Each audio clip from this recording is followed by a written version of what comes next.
Ya se puede comenzar, Bueno, Benny. buenas tardes. Bienvenidos a todos los amigos de la Universidad de Tel Aviv en Argentina.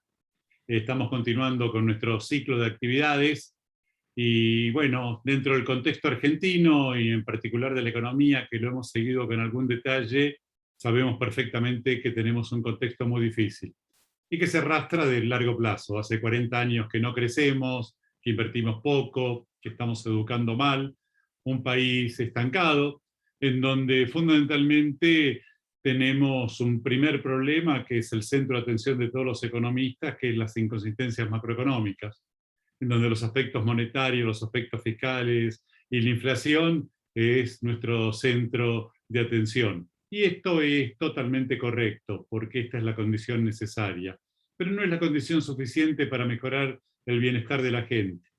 Y estos 40 años de estancamiento se profundizaron desde el 2011, donde tenemos más de una década en donde la Argentina no genera un solo empleo formal, donde la tasa de inversión apenas alcanza para reproducir el capital, y en toda esta larga etapa lo único que ha crecido es la pobreza. Hoy han salido los datos contundentes que ya casi asustan porque no nos asustan, es decir, pobrezas arriba del 40%, tasas de indigencia que están casi en el 11%, de la población joven entre 0 y 14 años, el 54% de pobreza. Bueno, esto es totalmente inadmisible. Y acá lo que vemos claramente es que no es simplemente con la macroeconomía que vamos a resolver estos temas, porque lo que podemos estar totalmente seguros de que si al mismo tiempo no hay una dinámica de cambio estructural, no se recompone la inversión y no salimos de esta exclusión y pobreza, nunca vamos a tener la sustentabilidad macroeconómica. En este sentido, hoy tenemos el privilegio de que nos acompaña con toda su generosidad Guillermo Oliveto, del cual hace mucho tiempo que se conoce su trabajo, sobre todo en las áreas más profesionales, pero últimamente ha tenido un conjunto de artículos que ha publicado en el Diario de la Nación, ha aparecido en los medios, con una visión sumamente interesante, en donde el aspecto central de Guillermo es de que habla a partir de las evidencias. Y hablar a partir de las evidencias es un cambio cualitativo frente a algunos relatos que son a veces notablemente parciales. Él es especialista en sociedad y consumo, pero tiene una visión de los cambios muy profundos que se están dando en la sociedad y que pueden ser los determinantes que nos expliquen justamente cuál es la realidad que estamos viviendo. Y esa complejidad va mucho más de la economía y justamente son sus grandes aportes porque tiene en mente las restricciones macroeconómicas y el contexto económico, pero incluye otro conjunto de variables en donde nos da un panorama complejo, muy sofisticado y que creo que nos ilumina sobre muchos aspectos. En este sentido, también sus presentaciones son muy llamativas. Dentro de la profesión de los economistas todos envidiamos sus PowerPoint porque tienen una capacidad no solamente de tener datos que nos hablan de la evidencia sobre la cual trabaja, sino que tiene una capacidad notable de darle una expresión gráfica que muchas veces los gráficos dicen mucho más que simplemente la evidencia cuantitativa. Así que, bueno, Guillermo, te dejo la palabra. Los amigos de la Universidad de Tel Aviv, sumamente agradecidos de contarte con tus aportes y tu generosidad. Y bueno, como siempre, va a haber una exposición de Guillermo.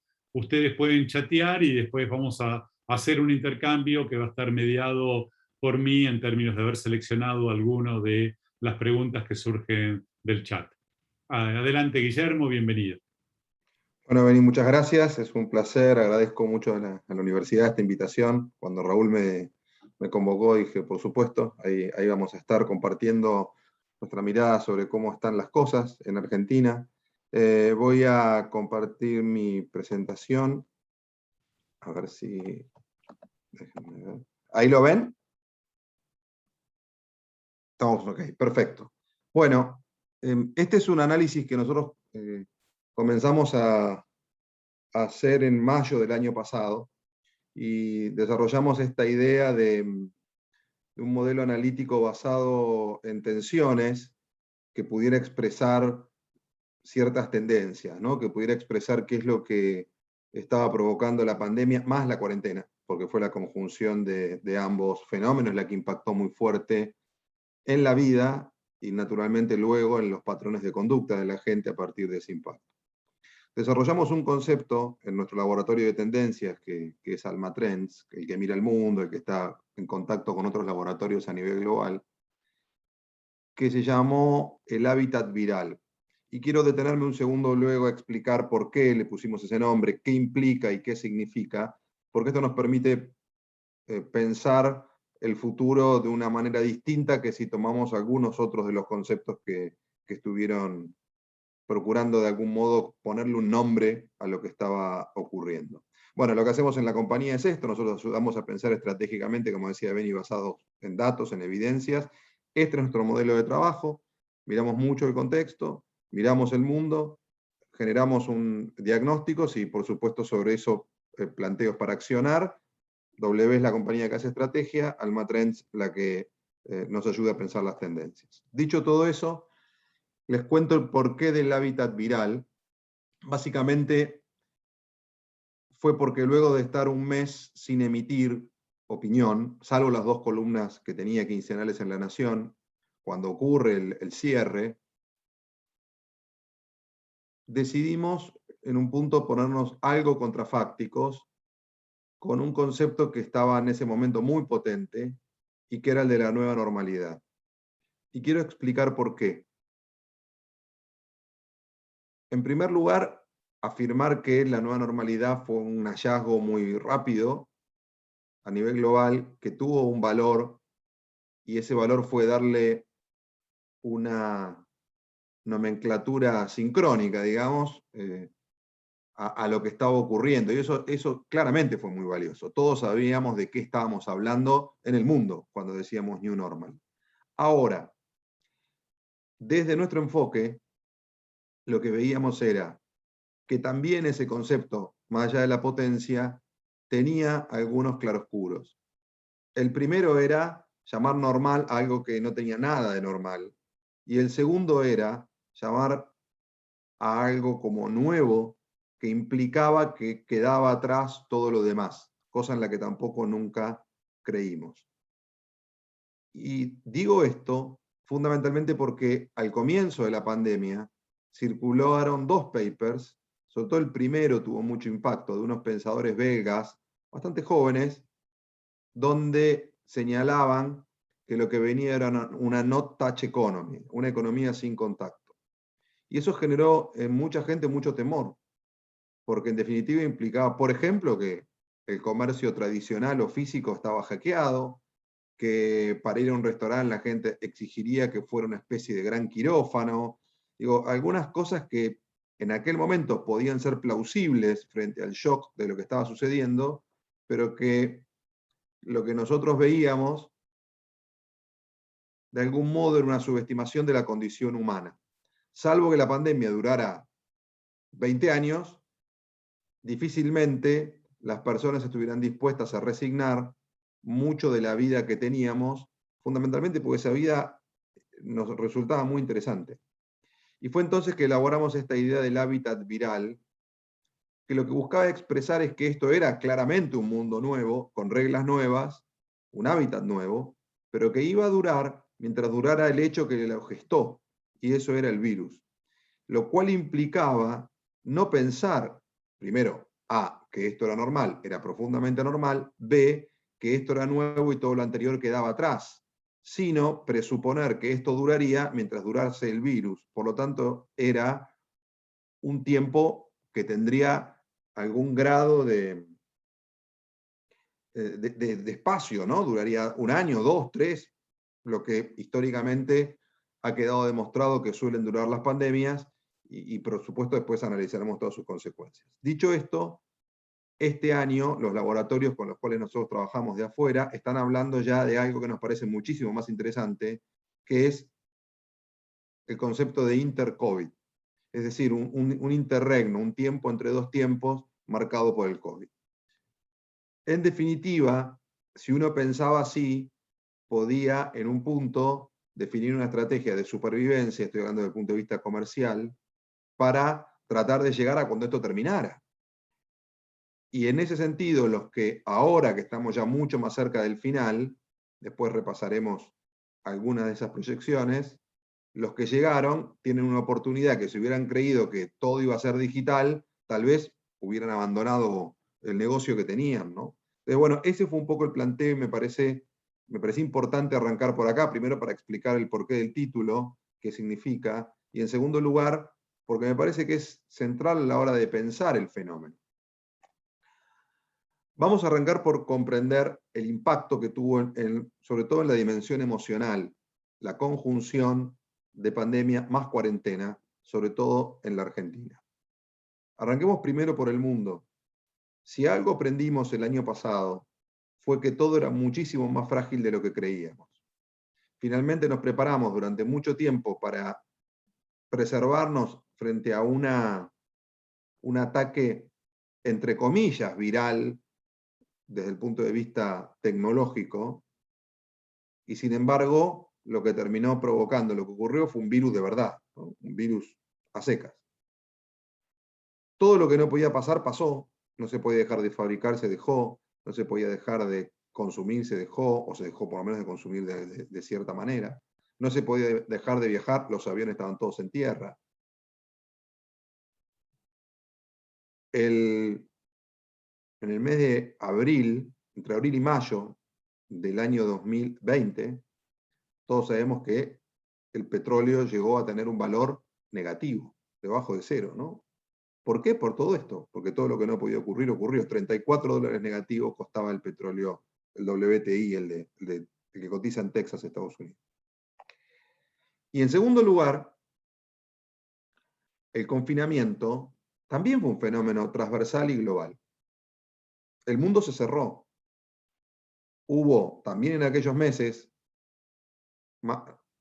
abril, mayo, junio, marzo, depende cómo, pero en ese primer semestre del año 2020, en simultáneo confinadas un tercio de la población mundial. Luego hubo otro tercio que entró en distintos momentos, con lo cual, de algún modo, 2 de cada 3 ciudadanos de este planeta pasaron por algún tipo de cuarentena. En la Argentina, por supuesto, eso fue mucho más largo, ¿no? ¿Qué fue lo que sintieron y sienten los argentinos? Como les decía, nosotros estuvimos midiendo cualitativamente todos los meses desde que comenzó la pandemia, con una metodología que es clásica, pero yendo a mucha profundidad, con focus groups de 2 horas cada uno, para tratar de llegar hasta los pensamientos que estaban escondidos en el inconsciente de la gente. Y la gente lo que vivió fue esto, un bombardeo, una guerra, una situación muy, muy difícil. Hoy sienten en la salida que lo que están viendo es la posguerra. Y en la posguerra todos sabemos que aparece el dolor y las cicatrices que incluso en la guerra, cuando uno está peleando y la adrenalina lo sostiene, tal vez no se aprecien tanto. Y ahora eso se ve. En agosto, del 18 al 24 de agosto, hicimos nuestra última medición, basada en 10 focus groups para registrar el humor social. Ahora vamos a volver a medir. Lo que encontrábamos era todavía mucha tristeza, mucho agotamiento y una profunda incertidumbre. O sea, es decir, un humor social que continuaba, como viene estando hace muchos meses, dominado por las emociones negativas. Nuestro enfoque de la crisis, a partir de lo que emergía de la sociedad, fue definirla. El otro día publiqué algo de esto en La Nación, como nos enseñó a pensar el filósofo francés Edgar Morin. Y Edgar Morin tiene un enfoque que es profundamente humano. Y él decía en una nota que le acaban de hacer cuando cumplió 100 años, Morin, y está muy, muy lúcido, que si hubo un momento en que su teoría del pensamiento complejo, que fue publicada en el año 1990, hizo sentido, fue en la pandemia. Y creemos profundamente en eso, por eso nuestro enfoque fue partir de ese ángulo, ¿no? Como que ese Aleph hubiera sido esa cerradura por donde mirar todo lo que ocurría, era la condición humana. O sea, este no era un problema solamente económico, no era un problema solamente sanitario, no era un problema solamente social. Era un problema que integraba esas dimensiones. Y así lo registró la sociedad. La gente hablaba de todos los temas, de lo que le pasaba en su economía cotidiana, del problema del empleo, del problema de la inseguridad, de la evaluación que tenía de cómo la política estaba gestionando la pandemia, por supuesto de la dolorosísima situación sanitaria. Siempre podría haber sido peor, y ocurrió en todo el mundo, por supuesto. Ahora, cada país o cada sociedad se tiene que hacer cargo de lo que le toca, ¿no? Y finalmente, la dimensión que tal vez costó más analizar, que fue la emocional. Todo lo que estaba pasando en las familias y en los, de alguna manera, en los sentimientos de la gente. Por eso, lo que veníamos viendo era a una sociedad con una especie de nube negra en la cabeza, que yo me puse a estudiar mucho lo que publicó el Observatorio de Psicología Social de la UBA, porque justamente esa entidad o esa institución que se dedica a formar en gran parte a los psicólogos de la Argentina, monitoreó a lo largo de toda la pandemia de qué modo evolucionaba nuestro estado mental. En marzo le hicieron esta pregunta a la gente, que era ¿qué te dejó el 2020? Y ahí tienen la respuesta, ¿no? Fueron 3.000 entrevistas a nivel nacional. Incertidumbre, tristeza, miedo, desastre, pérdida, terror, soledad, angustia, cansancio, estrés. Solo hay una palabra razonablemente buena, que es aprendizaje, y uno podría preguntarse si de verdad queríamos aprender esto o no. Pero bueno, es como que hubieran tangibilizado esa nube negra que nosotros veníamos detectando de una manera más conceptual. Un dato adicional de lo que viene midiendo la UBA es que, la Facultad de Psicología de la UBA, las personas con riesgo de tener una enfermedad mental grave, en marzo del 2020 eran el 5%, en octubre eran el 10,5%, es decir, 1 de cada 10 argentinos. El salto entre un valor y el otro, si uno hace las cuentas, es grosso modo 2,5 millones de personas. Es muchísima gente. Entonces, el dolor que hubo fue muy grande. Eso es lo que no se puede soslayar. En marzo de este año le preguntábamos a la sociedad cómo veía el 2021 y apareció este concepto de la mamushka de incertidumbres. ¿Por qué? Lo que se expresaba era no sé lo que va a ocurrir con la pandemia en el mundo, menos sé lo que va a ocurrir en Argentina, no sé si va a haber o no más restricciones, la gente había quedado muy golpeada con un periodo tan largo de confinamiento, en muchos casos con la imposibilidad más compleja de todas, que es la de trabajar. No sé qué va a pasar con las vacunas, había una idea de que iban a estar todas en el verano, estuvieron más tarde, llegaron finalmente, y esto es una gran noticia, pero más tarde de lo previsto, lo cual impidió eludir la segunda ola de la pandemia, como mucha gente en el verano suponía que sí podía ocurrir, y esto fue bastante decepcionante.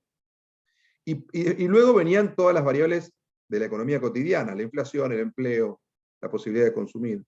Y ahí lo que nos decían era, bueno, todo eso va a mejorar cuando termine la pandemia. ¿Y cuándo va a terminar la pandemia? No sé. Con lo cual no sé cuándo va a mejorar. Y así hemos recorrido buena parte de este año, con esta mamushka de incertidumbre. Elegí una obra que buscamos de un pintor francés muy joven, que se llama Demian, para ilustrar lo que veníamos también registrando. Había una pregunta en el establishment, e incluso a veces algún cuestionamiento, que era, bueno, ustedes dicen que está todo tan mal o que la gente está tan mal, pero yo miro la calle y no estalla nada, no explota nada. Nos pusimos a estudiar eso y la primera explicación que hay es que lo que los argentinos o el establishment considera estallido es 2001, ¿no? Obviamente. Entonces la pregunta era, si las cosas están tan mal, ¿por qué no está ocurriendo un 2001? La respuesta era bastante clara. Primero, porque hoy el Estado pesa el doble que lo que pesaba en el 2001. Quiere decir esto que tiene una enorme cantidad de recursos para poner en los sectores más frágiles, ya sea alimentos y o dinero. Es un gobierno con acuerdos profundos con los gremios, con acuerdos profundos con los movimientos sociales, y en ese sentido pudo, dado que en aquel momento por la convertibilidad no se podía emitir, pudo expandir el gasto público y desarrollar programas de contención social, como fueron el IFE y el ATP. Ahora, lo que nosotros estábamos detectando era, obviamente no hay una explosión, lo que sí hay es una implosión, silenciosa, intramuros. Adentro de las casas está pasando de todo. Epidemias de divorcios, conflictos, violencia, depresión, intento de suicidio, ¿no? Una cantidad de cosas de las que no se hablaban, que de algún modo están evidenciadas en esto que midió técnicamente la Facultad de Psicología de la UBA, ¿no? La cantidad de gente que pasó a correr serio riesgo de tener una enfermedad mental grave. La obra de Demian lo que muestra es esto, es un rostro que se deforma por la enorme cantidad de emociones que tiene y no puede controlar, ¿no? Este es un poco el sentido de esa ilustración. La consultora de opinión pública Sinopsis, que es una con las que trabajamos también algunas cosas con poliarquía, con isonomía, taquión, bueno, consultoras que han provisto muchísima información en todo este tiempo, han circulado muchas de sus trabajos también, contribuyendo a entender lo que ocurría. Y Sinopsis venía siguiendo el dilema entre la economía personal y la pandemia, o la preocupación por la pandemia. Fíjense que al comienzo la gente decía, no, yo me quedo en casa, me arreglo, no se dan problemas. Me preocupa mucho el contagio, cuando en realidad Argentina tiene muy baja tasa de contagio. Luego, hacia el mes de mayo, la situación se puso un poco más difícil y desde ahí nunca más la curva roja estuvo por debajo de la amarilla. Es decir, a la gente le preocupó más la economía que las posibles consecuencias de la pandemia, a pesar de que tuvimos la primera ola sobre el final del año, una vez que se empezó a abrir la cuarentena, entre septiembre y noviembre, digamos, y luego una segunda ola muy violenta entre abril y junio, julio de este año. Esto explica por qué estuvo casi todo abierto durante gran parte del año, solo tuvimos un mes y medio, 2 de restricciones más fuertes, fundamentalmente porque la gente no aguantaba más, la economía no aguantaba más, y esas dos cosas iban de la mano. Y además, sí, porque es un año electoral, y esto también es parte de lo que uno tiene que poner en su marco de análisis, ¿no? Lo que vimos ahora es que, y esto fue previo a los anuncios, el nuevo jefe de gabinete y demás, recuerden que fue previo a la elección, ya la sociedad venía cambiando la ecualización de esa crisis multidimensional. Bajaba la preocupación sanitaria y subía la preocupación económica y subía la preocupación emocional. Estábamos yendo de la pandemia más la cuarentena a sus consecuencias. La angustia se movió. En lugar de estar delimitada por el encierro, la angustia pasó a ser una angustia un poco más estructural, ¿no? No tan coyuntural. Bueno, como estoy encerrado, estoy angustiado. No, ahora está abierto y estoy angustiado. ¿Por qué? Por lo que veo del presente y por lo que temo del futuro. Entonces, hoy, en el panorama que nosotros estamos registrando, es el de una especie de dolor al cuadrado. Un dolor por lo que fue todo lo que ocurrió a nivel del confinamiento y un dolor por lo que ocurre cuando salimos del confinamiento. Entonces, el humor social preelectoral era un humor de hipersensibilidad. Y esto condiciona todo, condiciona cuando alguien va a un comercio, por ejemplo, condiciona a un equipo de trabajo, condiciona a los líderes, condiciona qué consume la gente también, ¿no? Buscando paliar ese nivel de sensibilidad.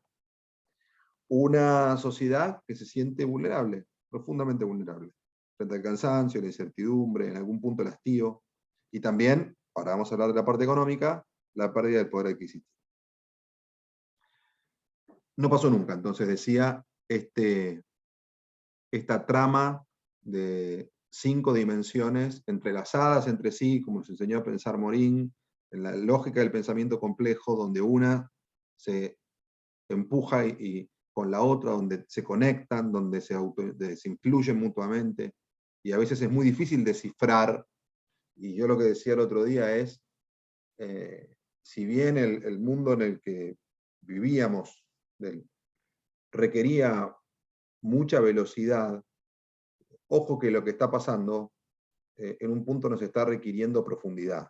No caigamos en el simplismo o en la linealidad para analizarlo, porque no vamos a poder entender del todo lo que está ocurriendo. Más allá de que la economía, y ahora mostrar los números, mejoró este año, obviamente, por la mayor apertura, desde el punto de vista simbólico, desde el punto de vista emocional, el 2021 termina siendo peor que el año pasado. Porque mucha gente no creyó que fuera a existir el 2021 como se dio, ¿no? Y porque además las facturas del año pasado se pagan este año. El crédito que te dieron, los 3 meses que no pagaste la tarjeta, el alquiler que te patearon, bueno, todo eso un día volvió. Bueno, y eso volvió este año. El enojo y la decepción por la situación económica, laboral, social, cruza la grieta. Cruza la grieta. De un lado de la grieta lo explican más por las variables globales, más por la herencia, más por lo que fuera, y del otro lado de la grieta lo explican como un problema de gestión. Independientemente de la explicación, lo que no hay ninguna duda es del diagnóstico. Muchísimo menos después de lo que ocurrió en la alianza que gobierna en la semana posterior a las elecciones, ¿no? Donde quedó claro que muchos dentro de esa alianza tenían también el mismo diagnóstico. Yo creo que hoy a esta altura es ineludible lo que la gente está viviendo y sintiendo. Cuando uno mira un poco los números, venía a hablar recién de la pobreza, es como la Argentina empezó a naturalizar muy peligrosamente números extraordinariamente altos, ¿no? El que decía Beni claramente es uno, y este es otro. 51% de inflación general, casi 55% en alimentos, y arriba del 60% en ropa. Esto es la inflación interanual oficial del INDEC. Pero para ser muy prudente, me estoy moviendo en general con todos los datos oficiales, salvo algunos que no hay datos oficiales, trabajamos con fuentes privadas reconocidas, ¿no? Hay un cálculo que han hecho muchos economistas, y que es, por supuesto, correcto, que es la caída del salario real del año pasado, que fue entre el 3 y 4%. Nosotros, como miramos más desde el consumo, desde la sociedad, desde las familias, trabajamos otra variable, que es la evolución del poder adquisitivo de los hogares, no de los salarios. ¿Por qué? Porque eso contempla también cuántos no tienen salario, o cuántos tienen una situación salarial peor porque cambiaron de empleo, o tienen más informalidad, etc. Bueno, eso nos dio, con los datos oficiales del INDEC, tomando ingresos de los hogares del INDEC versus inflación del INDEC, una caída de 11% de poder adquisitivo el año pasado en pesos. Este primer trimestre había mejorado algo, o sea, cayó -8, está un poco menos peor. Vamos a ver ahora, hoy se están saliendo estos datos del segundo trimestre, así que trabajaremos para actualizar la info. No creo que haya sido mucho mejor. Y preocupantemente, una caída del poder adquisitivo en dólares del orden del 40% el año pasado. Y del 20% en este primer trimestre con el dólar recontrapisado, ¿no?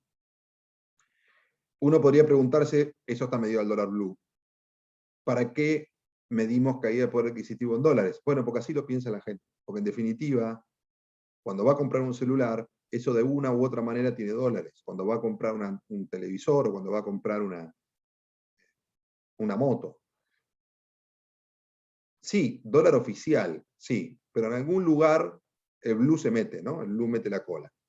Entonces, los precios terminan escalando tal vez en un dólar celeste, digamos, intermedio entre el oficial y el blue. Cuando miramos qué ocurrió con la venta de comida, el año pasado terminó siendo estable, ahora les muestro un poco los números, y este primer semestre tuvo una contracción muy relevante. Estamos hablando de los productos más inelásticos de la economía, ¿no? Y la caída fue del orden del 7%. Entonces, lo que nosotros vimos fue que lo que provocó la conjunción de la pandemia más la cuarentena fue una reconfiguración de la estructura social de la Argentina, profundizando el impacto sobre dos sectores que no necesariamente estaban en la misma situación.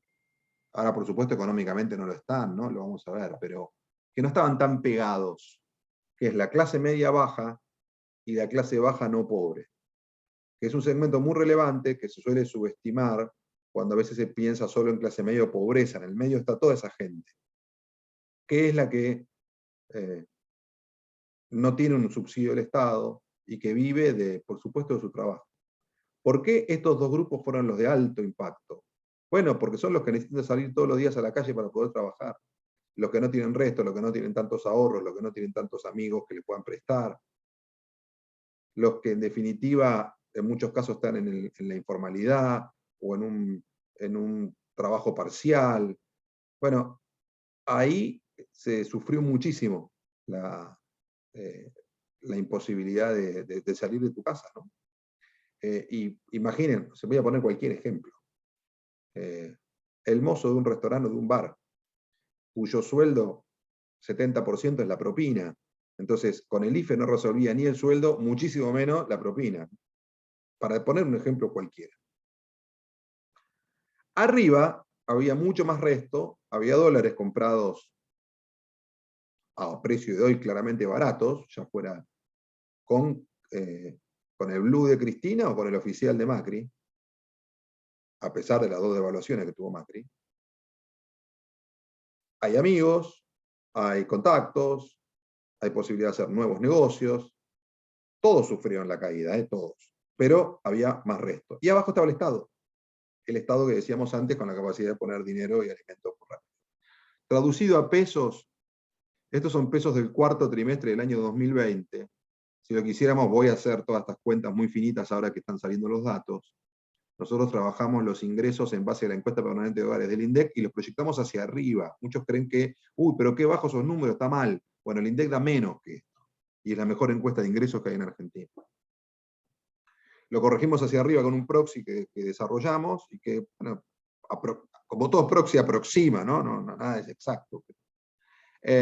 Entonces, si tomáramos más o menos lo que creemos que ahora vamos a mirar los números, pero lo que va a ser, multipliquen por 1,30 los valores, no es así, no es lineal, pero no importa, multipliquen por 1,30 y eso te da que hoy la clase media alta o al cierre del primer semestre, más o menos tendría un ingreso familiar promedio mensual, esto es por familia, neto, de 200.000 pesos. Dividan eso por el blue y te dan $1.100. Esa es la clase media alta hoy en la Argentina. Si vas a la media baja, te da $550, $600. Bueno, así es como hoy esto está generando que mucha gente piense o sienta que hay bienes que le quedaron, bienes, servicios, deseos, que le quedaron muy lejos de sus posibilidades, ¿no? Cuando vemos estas estructuras sociales comparativamente, muchas veces me preguntan cómo es en el interior del país. Y yo digo, mira, el interior es muy parecido al promedio, solo que con distintas estructuras de ingresos, dependiendo si es el NEA-NOA, que es mucho más bajo, también los costos son más bajos, o el sur, que es mucho más alto. Pero la gran diferencia está entre la ciudad, donde el 70% de las familias son de clase media para arriba, versus el conurbano, donde el 65% de las familias son de clase baja, de las cuales el 41% están bajo la línea de la pobreza. Bueno, por los números que salieron hoy, ese número podrá bajar 1 punto, 2, pero no cambia nada el análisis que les estoy diciendo. ¿Cómo se siente la clase media hoy? Me soplan y me caigo. Se me rompe un caño y me arruinaron el mes. Así es, textual, literal. Ya no sé qué más recortar, mi vida es una tijera. Algunas de las cosas que nos encontramos en la última medición. El gran temor de la clase media es su fantasma histórico, que es la caída. La clase media es hija de la movilidad social ascendente, sueña y aspira hacia arriba, teme hacia abajo. Y esas cosas están pasando. Gente que pierde el empleo no lo puede recuperar, que tiene que pasar a los chicos del colegio privado al parroquial o al público, de la prepaga a la obra social o al hospital, mudarse a vivir en una peor situación, o jóvenes que se fueron a vivir solos que ya no lo pueden sostener.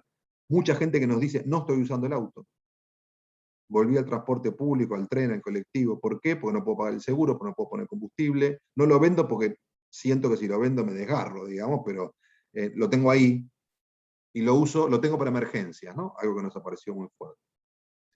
O cortos servicios de conexión, no internet, no el celular. Esas dos cosas no se cortan, Es una enorme novedad contra la otra vez que ocurrió esto en Argentina, que fue el 2001. En ese momento la tecnología no tenía la relevancia que tiene hoy. Entonces, estas cosas empezaron a pasar, lamentablemente. La tensión que ordena este momento es empleo, no empleo, trabajo, no trabajo. La demanda es trabajo. Incluso de mucha gente que tiene planes. Nos han aparecido cuando hacemos clases bajas en el conurbano, gente que dice, yo cobro un plan, no quiero el plan, yo quiero trabajo. Tengo manos, puedo hacer cosas, ¿por qué me dan un plan? Sí, ok, lo agarro, no tengo más opción, lo agarro, ¿no? Pero no es lo que quiero. Que acá me parece que esto desmitifica un poco la idea de que todos los que cobran planes son todos vagos, nadie quiere hacer nada. No es tan así. No es tan así. Después, el otro día comentaba esto en una reunión empresaria y me decían, bueno, pero ¿cuántos son? No lo tengo medido. La verdad no lo tengo medido, no lo sé. Pero sí sé que hay mucha gente que añora la dignidad del trabajo contra la posibilidad del plan. Y que no quieren más el plan. Que eso es lo que está pasando ahora. Gente que dice, bueno, 20 años con planes, está claro que no va mal los planes, ¿no? Eso es algo que está emergiendo fuerte en estos últimos, yo diría, 4 o 5 meses. De hecho, hubo manifestaciones bueno, el ministro de Desarrollo Social de la provincia de Buenos Aires, ¿no? Larroque diciendo, no es con planes, es con trabajo, o el nuevo ministro del Gobierno Nacional. El futuro, yo a la gente no le creo tanto hoy como ve el futuro, fundamentalmente porque está muy obturada y dolida por lo que ocurrió, pero de todas maneras es válido saber qué piensan del futuro. El 62% le dijo a Sinopsis en agosto que el país el año que viene está peor. Lo cual yo no creo que ocurra, digamos, pero en definitiva marca cuál es hoy el sentimiento, ¿no? Cuando uno mira el presupuesto nacional que aprobó el ministro Guzmán en el Congreso el año pasado, lo que veía ahí ya como un sendero claro era lo que de algún modo hoy está en enorme tensión dentro del gobierno, y sobre todo después del resultado electoral, que es una recuperación lógica, razonable, pero un poco lenta. O sea, lenta para las aspiraciones que tenía el gobierno, ¿no? Y también la sociedad. Te decía en aquel presupuesto que te iba a dejar más o menos en algún momento del 23, donde estabas en el 2019.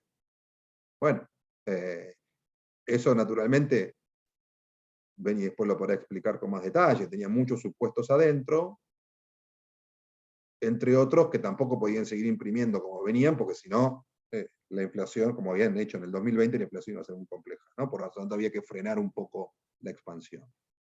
Esto es lo último que acaba de publicar Ecolatina, consultora económica con la que trabajamos, que nos ha autorizado a publicar estas proyecciones. Ellos tienen 3 escenarios.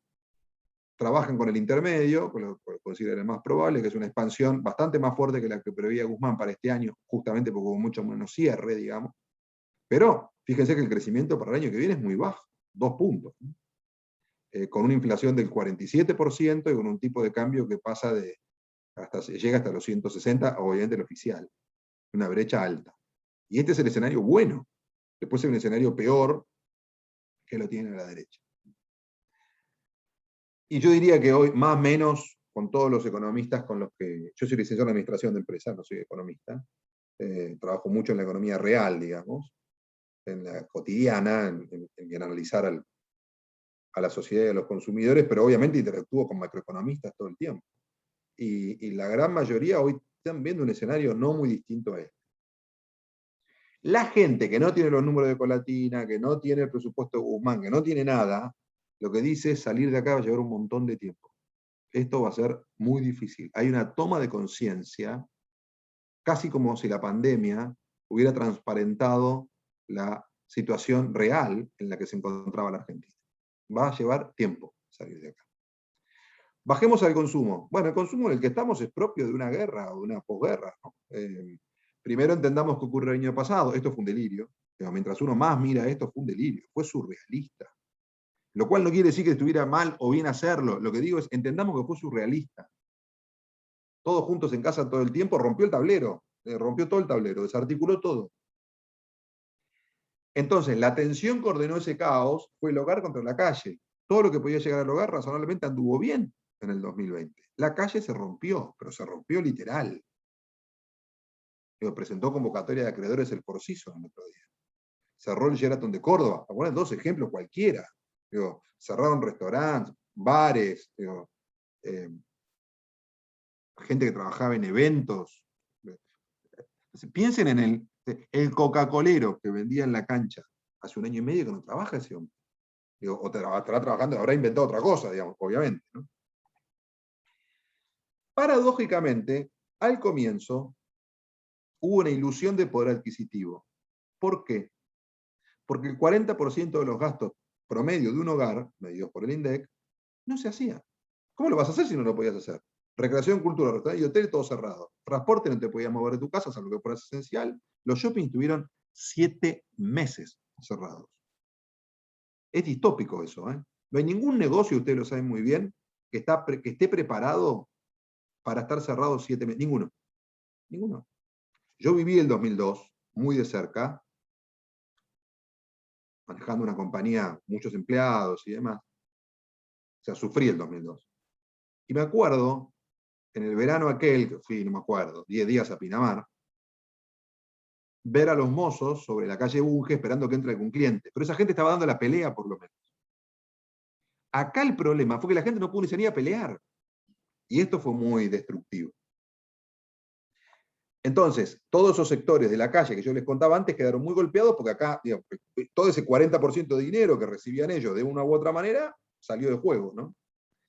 La gente lo primero que hizo fue comprar comida, presumiendo que podía no haber. Recuerden que en aquellos días de marzo, cuando se anunció que venía el confinamiento, había 2 horas de cola para entrar a un supermercado. Se produjo la expansión intermensual más grande que yo haya visto en mis 30 años de carrera, 16%, ni en el 2013. 2013 era más 10, más 8, más 9, que ya era a tasas chinas, como decíamos, digamos. Pero nunca más 16.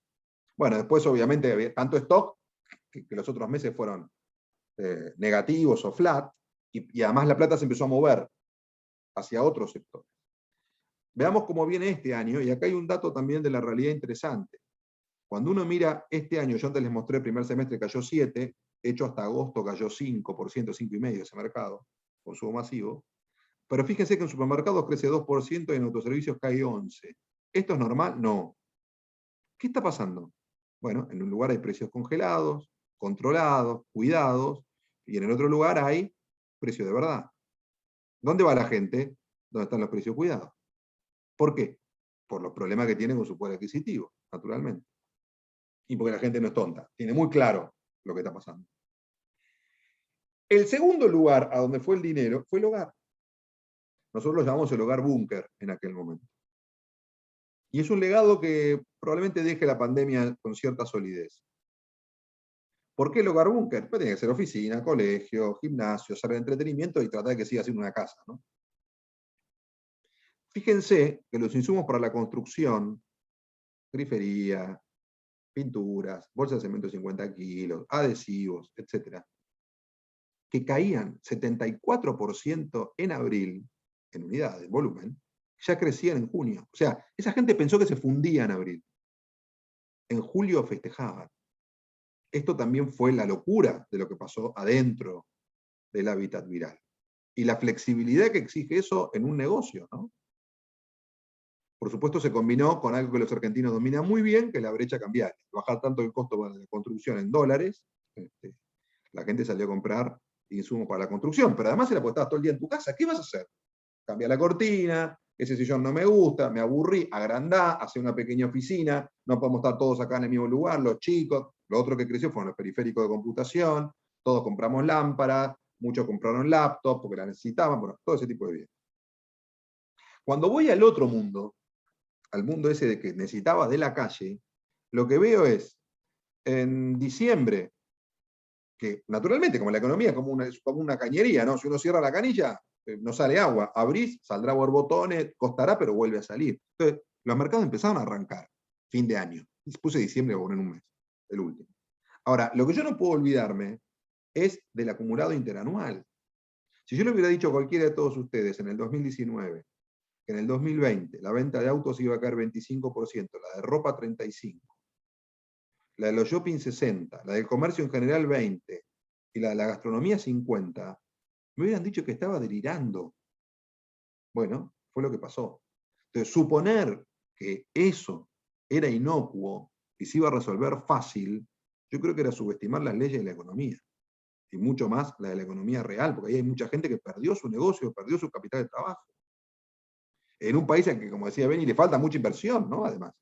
Entonces, la Argentina venía mal, Beni lo dijo, 10 años sin crecer, grosso modo, después del cepo de Cristina, 2012 en adelante, más menos uno, dos, venía sin crecer, a eso lo que ocurrió sobre llovido inundado, ¿no? Ni mojado. Ahora, este cuadro es una tragedia para la historia de la Argentina. Es una caída del PBI casi como la del 2002, que fue 11%, y con un mes que fue el peor de la historia, que fue abril, 26%. En ese momento se estaba rompiendo todo. Y sin embargo no pasaba nada. Porque, y bueno, pues algo que vos fueras afectado, estabas en tu casa, tenías plata, la inflación era muy baja, no se dio cuenta la gente. Ahora, en algún momento eso iba a pasar. Un año malo la Argentina cayó 2%. 2018 cayó 2,5, 2019 cayó 2,2. El año pasado cayó 4 veces 2018. Insisto, lo mostré con la economía real, ahora la macro. Digamos. Creer que esto puede ser inocuo. Entonces, junto todo eso desde la mirada de los consumidores, tomando la referencia del mito de la caverna de Platón, ¿no? Harari habló de la caverna digital que nos guareció, en la cual sobrevivimos. Bueno, la gente salió de la caverna y vio la verdad, como decía Platón, vio la luz. Y dice, ¿qué pasó? Un celular cuesta 250.000 pesos, 150, depende de qué modelo quieran comprar, no importa. Un par de zapatillas sale 15.000, o 20.000, o 25.000. Un kilo de asado 700 pesos, o 800, o 1.000. ¿Qué pasó? Bueno, lo que pasó fue que entraste a un dólar de 80 y saliste a 160, y el 23 de octubre hizo pico en 195, para empezar. Para empezar. Segundo, que cuando abrieron, bueno, un día, 2, 3, 4, al 10º día que volvieron los clientes, todo el mundo trató de recuperar lo que había perdido. Y pasó que además hubo un nivel de emisión para controlar los impactos del confinamiento muy alto, que obviamente luego se tradujo en inflación, entre otras cosas.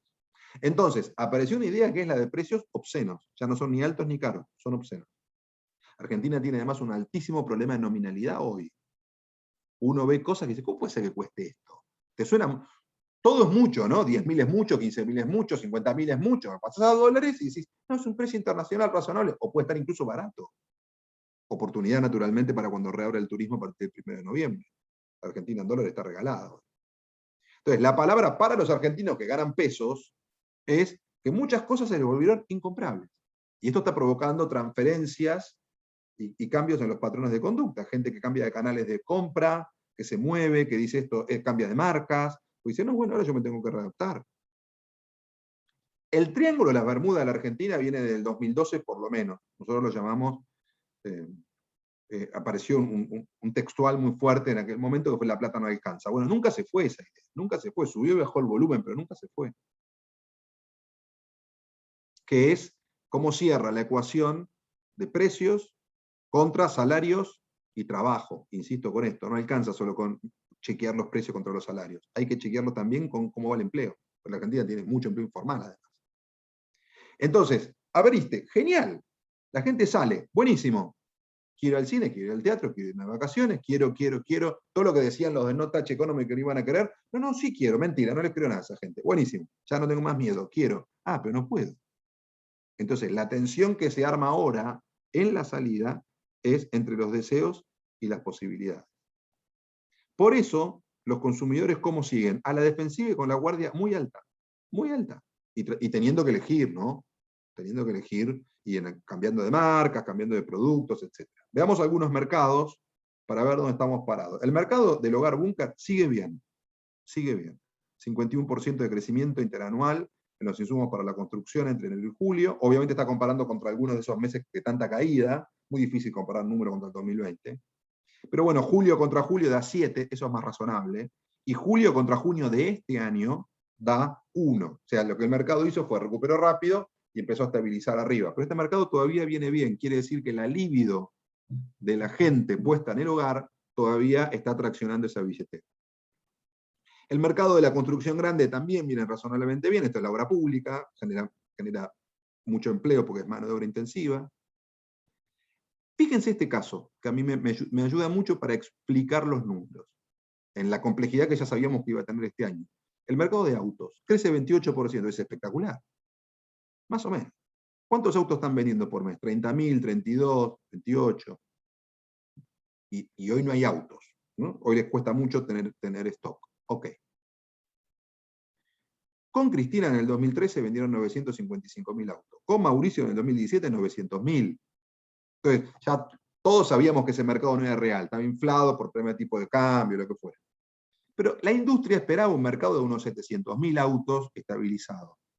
Entonces, si vos estás vendiendo hoy 400.000, ¿estamos bien o estamos mal? Para quien tiene que pensar si abre o cierra una concesionaria, cuántos empleados tiene, etc.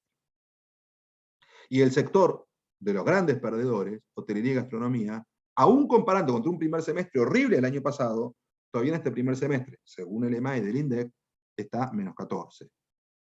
Entonces, fíjense el golpe que hay acá. Muchos dicen, pero si los restaurantes están llenos. Les digo lo que nos dicen las personas que entrevistamos. Sí, están llenos los que quedaron. Atrás hay 3 que no están más. Y el Trapiche, en Palermo, hay un edificio haciéndose ahora. ¿Terminó? Bueno, y así, muchos, ¿no? Entonces, puse 3, 4 mercados, como para tener algunos parámetros. Algunas cosas andan bien, otras más o menos, otras mal. Es decir, es muy heterogéneo el impacto. Porque la tensión ordenadora de hogar contra la calle desarticuló mucho el consumo. Aún saliendo todo bien, y eso todavía no terminó el año, 2021 obviamente va a ser mejor que 2020. Ahora no es un winner, ¿eh?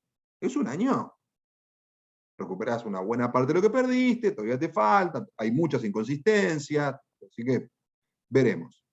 Para ir avanzando hacia el cierre, desafíos para las marcas. ¿Qué aprendimos la única vez que la economía cayó 11%? Dije que esto no pasó nunca, no es comparable a nada, pero la caída de la economía es comparable. Bueno, ¿qué pasó en el 2001-2002? La gente se puso muy austera, a la fuerza y también como valor de época.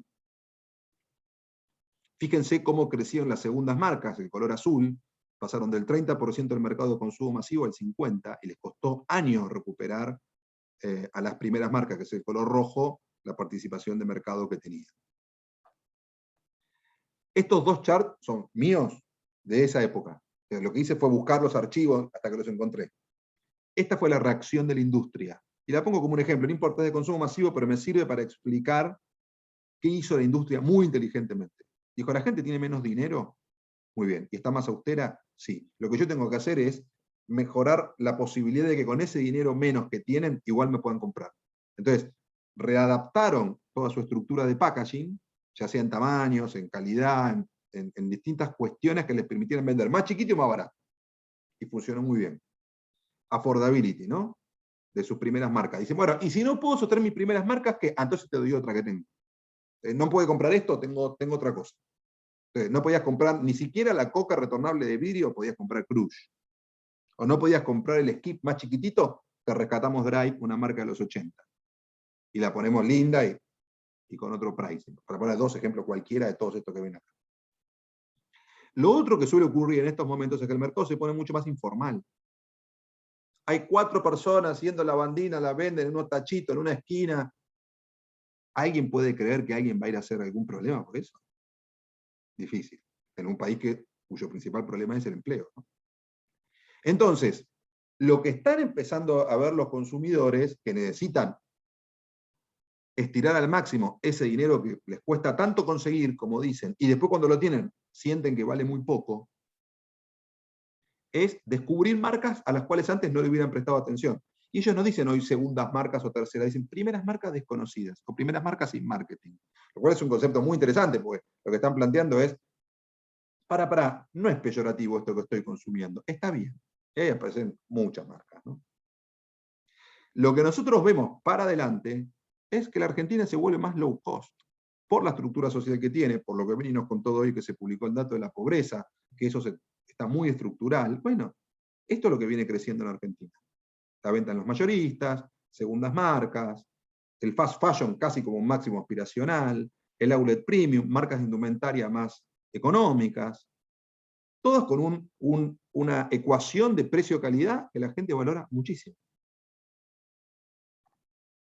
La pregunta que hoy hacen los consumidores, y uno podría decir, y los ciudadanos también, es: yo ya me reinventé, ya me ajusté, me pasó de todo, ¿ustedes qué van a hacer? Y ahí cabe la cita de Alessandro Barico, cuando presenta su último libro, recomiendo mucho, se llama Lo que estábamos buscando, a propósito de la pandemia. Y él dijo al diario El País de España, en mayo, dice: bueno, ok, esto no es una guerra, pero es útil pensarlo así. ¿Por qué? Porque un punto claro es que, como pasan las guerras, cuando esto se difumina en la normalidad, la gente va a querer una recompensa. Che, peleé, llegué, sobreviví, acá estoy. ¿Qué hay? Para mí, ¿qué hay? ¿Qué hay de nuevo, no? Esa es la pregunta elíptica de Barico. ¿Qué hay de nuevo?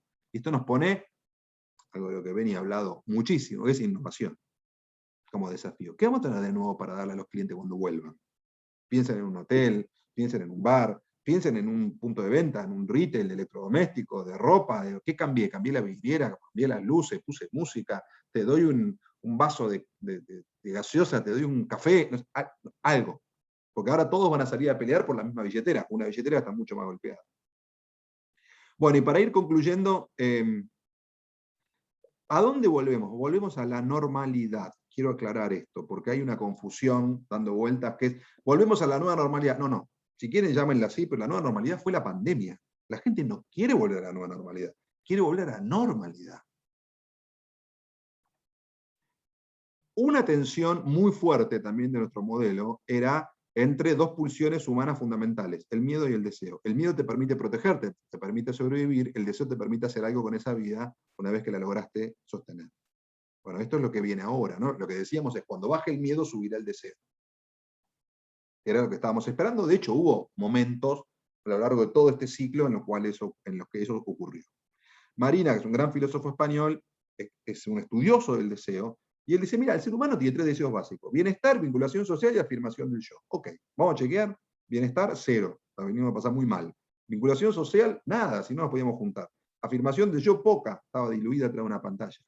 Entonces, nuestra tesis era: o nos volvemos robots, y la pandemia dura 20 años, o volveremos por esto, por el bienestar, por la vinculación social y por la afirmación del yo. Entonces, la hipótesis era que el deseo le iba a ganar al miedo, y que iba a volver el Apple Store de Manhattan, y que iba a volver el fútbol, y que iba a volver el teatro, y que iba a volver el cine, y que iba a volver el shopping. Muchos creían que eso no volvía nunca más. Bueno, evidentemente empezamos a tener alguna señal de que esto podía ser razonable de pensar cuando China sale de la primera ola de la pandemia y abre los locales.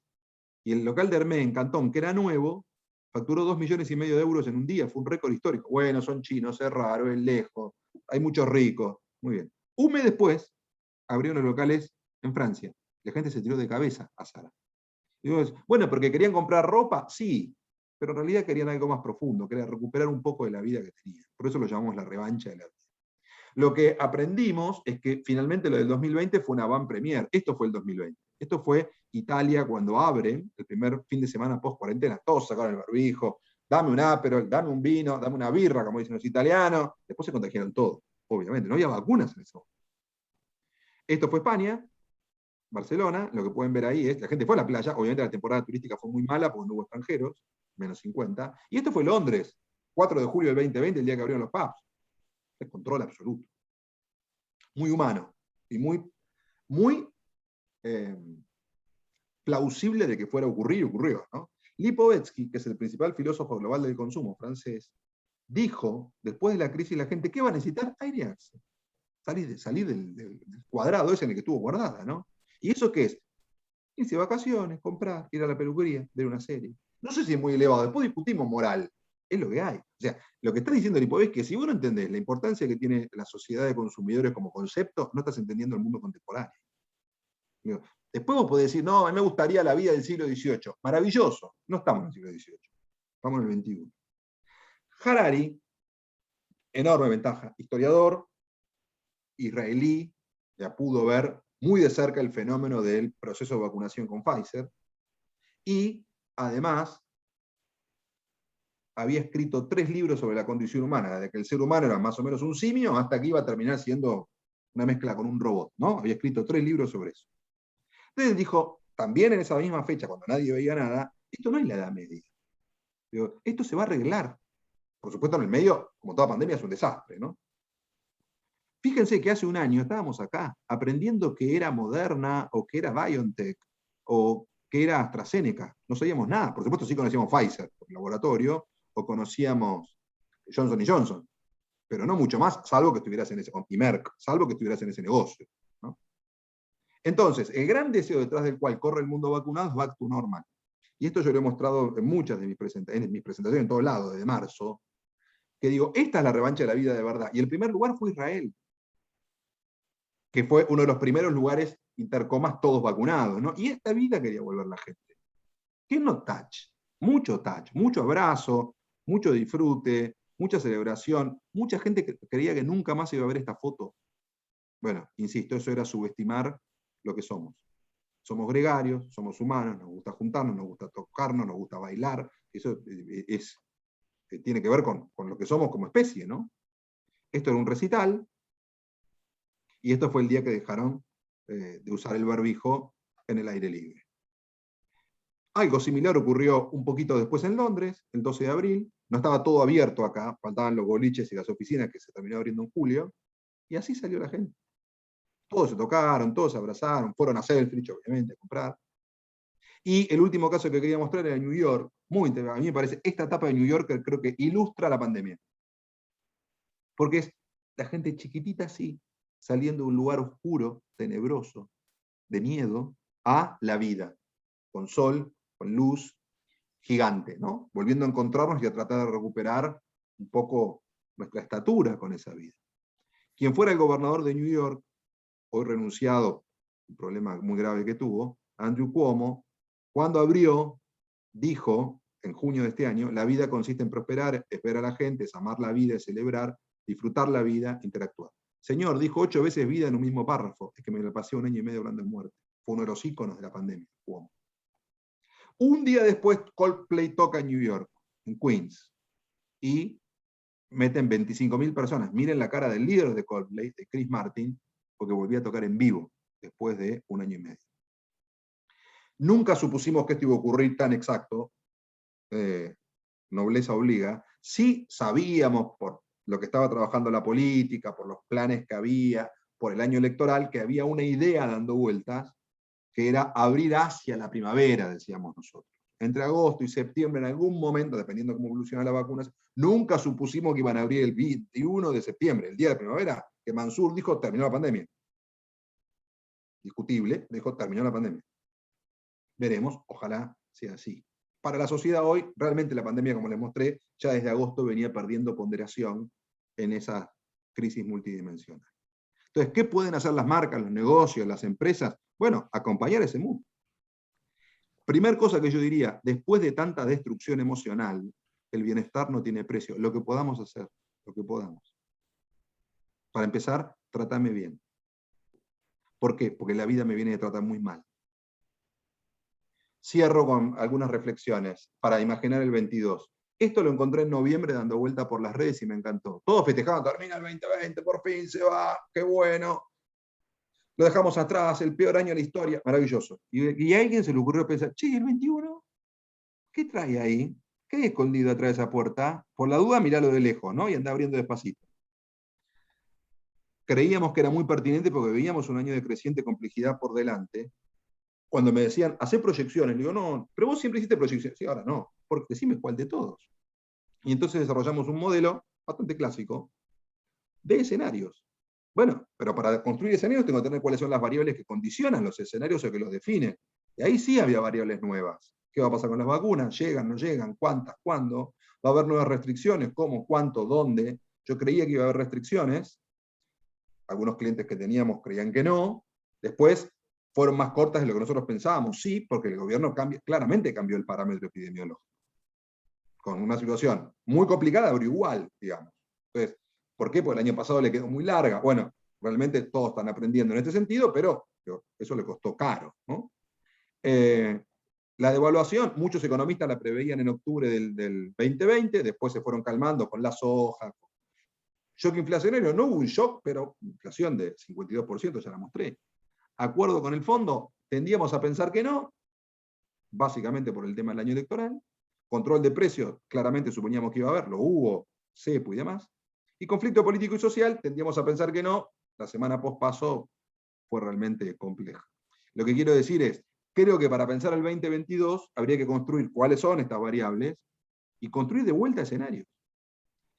Agrego un elemento más. The Economist, el 3 de julio, publicó esta etapa que a mí me pareció, parece muy simple, pero es muy profunda. Porque lo que dice es The Long Goodbye to COVID. Lo que está diciendo no termina un día, se va yendo, es como un fade out. Entonces, la Argentina tuvo la fiesta menemista, la recesión del 99-2000, de la cual muchos se olvidaron, el estallido, la recuperación del 2003-2007, muy fuerte, con superávit gemelos, campo y crisis global, sequía en el 2019, cae Lehman Brothers, cae el precio de la soja a la mitad, crecimiento muy fuerte 2010-2011, cepo, 4 años de grosso modo esta inflación, estoy sintetizando, ¿no? El gradualismo de Macri, Macri gana la elección de medio término a pesar de la suba de tarifas, devaluación y ajuste y Fondo Monetario, pandemia y cuarentena, así será recordado a mi modo de ver el 2020-2021, y veremos. Y creo que va a estar bueno charlar con Beni para adelante esto, ¿no? Veremos. Como si yo no sería lineal para lo que viene, ¿eh? Insisto, creo que queda mucho por ocurrir. Lo que sí podemos aportar, desde nuestro punto de vista, la vieja normalidad le va a ganar por mucho a lo que se debe llamar la nueva normalidad. Obviamente la pandemia deja legados, obviamente salimos todos más digitales, obviamente el comercio digital aceleró 5 años en uno, ni que hablar.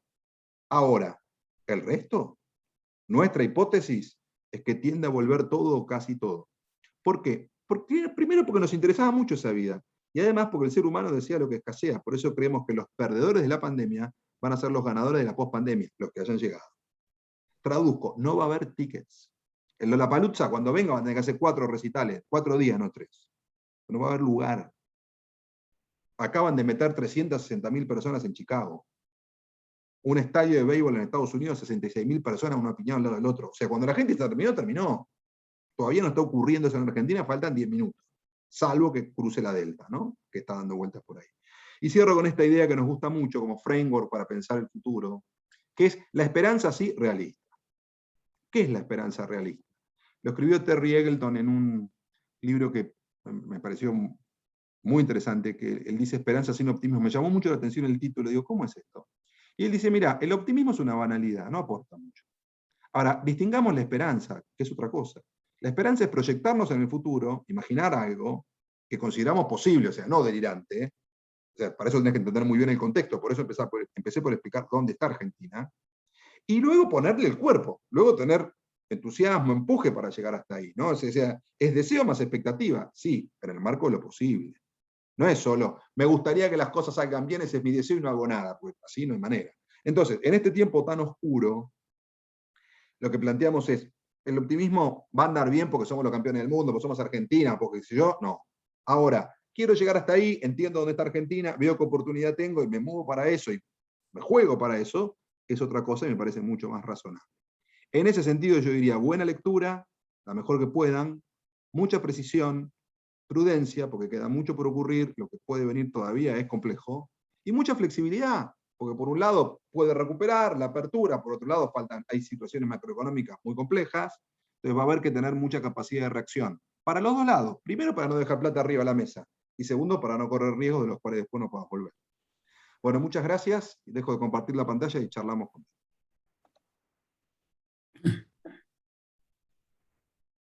Bueno, a ver. Guillermo, espectacular. La verdad que una reflexión absolutamente refrescante y una visión de, bueno, de lo que estamos viviendo.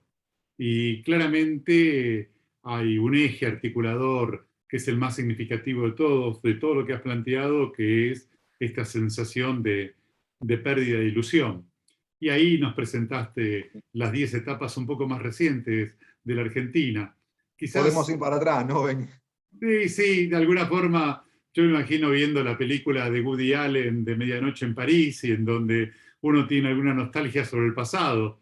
Y en esto, particularmente los que somos un poquito de más edad, recordamos los años 60 o 70 que queríamos cambiar todo porque todo estaba muy mal, pero ahí un padre sentía de que su hijo iba a vivir mejor que él, y había un sistema de educación pública que le iba a permitir después tener un trabajo formal. No existía la informalidad y no existía el desempleo, y casi no había pobreza e indigencia, y ese chico empezaba de aprendiz y 10 años después era oficial, tornero, matricero, y podía, bueno, tener una vida mejor que el padre, ¿no? Y esto obviamente ordenaba la ilusión de la gente. Lo que tenemos ahora, y me parece fantástico el final tuyo, de que obviamente no se puede ser optimista, hay que tener una esperanza.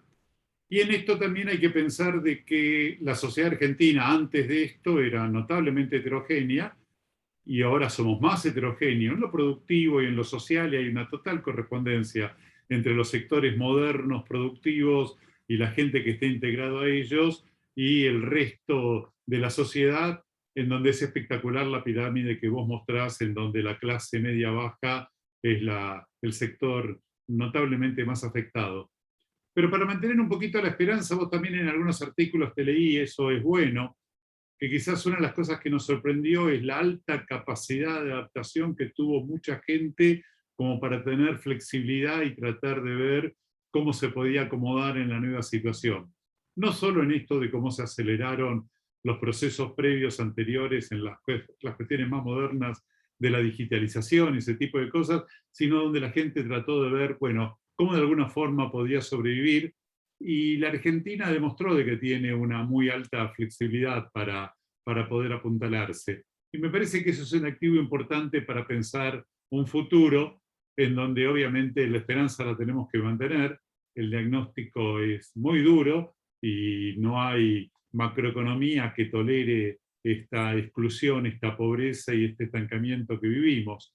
Pero creo que es importante que vos nos relates algunos de los casos que viste de adaptación muy rápida y flexible de mucha gente, como para poder encontrarse un nuevo lugar en este nuevo mundo que tenemos ahora. Yo ya venía ahí, me acuerdo un par, ¿no? Pero eh, primero los argentinos tenemos una cultura de la supervivencia, entonces creo que esa cultura fue puesta en juego muy fuerte. Pero digo, acá era desde los peluqueros que estaban cerradas las peluquerías y empezaban a salir y empezaban a ir a los domicilios corriendo riesgo, digamos, hasta, no sé, gente que tenía un boliche lo transformó en una verdulería, un boliche bailable, ¿no? O gente que tenía un bar o un café y cambió todo, no podía vender lo que vendía y empezó a vender otra cosa. Bueno, todos los que empezaban a vender decían, bueno, el mundo está en el e-commerce, compremos y vendamos algo en e-commerce, no sabían ni por dónde empezar, pero por eso explotó Tienda Nube, por ejemplo, además de Mercado Libre, ¿no? Muchas compañías que desarrollaron plataformas digitales que no tenían, los comerciantes que nunca lo habían pensado, teniendo un vínculo incluso tal vez más profundo con sus clientes con el WhatsApp, que es una cosa muy cotidiana y muy normal, y entregando a domicilio lo que fuera, restaurantes de primera categoría que de pronto pasaron a ser delivery, que no lo habían hecho nunca, y jamás pensaron que lo iban a hacer. Entonces, bueno, si querés nosotros mismos, ven, esto, digamos, yo no daba conferencias de hecho no conocía el Zoom, digamos, y me tuve que aprender muy rápido. Entonces, me parece que, digo, en definitiva, todo esto puso en juego el temple de cada uno de todos nosotros, ¿no? Yo tenía un coach, yo era bastante más joven y tenía mucha responsabilidad, y el coach me decía, mucho temple, y Argentina requiere eso, ¿no? Y creo que esta vez fue... me parece que acá, por eso yo decía, no pasó nunca, porque está el componente emocional en el cual, bueno, las reacciones fueron muy diversas. Era mucho más que una crisis clásica esto. Pero bueno, a mí lo que me dio realmente mucha pena fue que mucha gente no tuvo esos recursos, no tuvo esa posibilidad y le hizo muy mal. Y hubo gente que terminó muy enferma porque lo que sabe es trabajar, y si le impiden trabajar y no sabe hacer otra cosa y no sabe hacer de otro oficio, le quitaron algo muy, muy, muy difícil de reparar. Una cosa es un mes, dos, otra cosa es tanto tiempo. Entonces ahí se empezaron a quebrar cosas, ¿no? Bueno, por eso digo que es como una posguerra, porque lamentablemente es así, digamos, algunos salen mejor parados y otros salen muy, muy heridos. Y va a llevar tiempo arreglarlo, porque además eso generó mucho problema emocional en las familias. Entonces, hay cosas que no se recuperan más. No, creo que, bueno, te reitero, y acá en el chat hay todos en forma generalizada, bueno, están muy agradecidos de tu presentación, Bueno, muchas y en gracias. particular de tus presentaciones gráficas y demás, y de la cuestión emotiva. Y creo que el punto más importante es ver esta complejidad y no dar unas respuestas sencillas ni fanáticas. Hay muchas cosas para profundizarlo. Obviamente la heterogeneidad es la más importante. Creo que no le dimos un aspecto de esa heterogeneidad que es central, es qué es lo que ha pasado dentro de la gente joven, que ha Sí. perdido no solamente la educación, sino que ha perdido la sociabilidad, que ha tenido que convivir al interior de su familia, y han sido 2 años notablemente duros y va a dejar huellas para mucho tiempo. En términos agregados, esto va a ser una pérdida del valor agregado de la economía, y en términos individuales, creo que da situaciones, algunas de ellas, notablemente preocupantes. Pero bueno, creo que el aporte tuyo ha sido espectacular, todo el mundo está súper contento, y sobre todo en términos de tratar de ver esta visión de la complejidad que obviamente tiene que ver con la vida cotidiana de todos, y que, bueno, quedémonos con este mensaje final. Es difícil ser optimista, pero sí hay que mantener la esperanza sin este optimismo, y creo que la Argentina tiene activos sobre los cuales Sí. apuntalarse, y ojalá haya algún ejercicio colectivo de la sociedad, de construcción institucional, y tratar de ver cómo transitar, bueno, un nuevo escenario que va a ser difícil, complejo, pero que requiere básicamente crear empleo, tener más igualdad, y que la gente tenga un poquito más de horizontes. Esto es recuperar esta ilusión que todos de alguna forma la hemos perdido. Así que mil gracias, la verdad que tu aporte ha sido espectacular, y bueno, y la generosidad tuya es infinita. Y bueno, sigamos manteniendo la esperanza dentro de este contexto, que hay que ser realista y no ser simplemente optimista, ¿no? Así que, Bueno, muchas gracias, Beni, un placer, y sé muy bien, porque aparte te he seguido mucho, que vos hablás de esos activos, hablás de esa potencialidad que tiene la Argentina, y es un poco lo que todos queremos, ¿no? De la Argentina que podría ser, que así algún es. día empecemos a encaminarnos a eso, ¿no? Ojalá pase. Bueno, muchas Bueno, gracias, buenas tardes a todos, un enorme placer, ¿eh? buenas Gracias. tardes, adiós.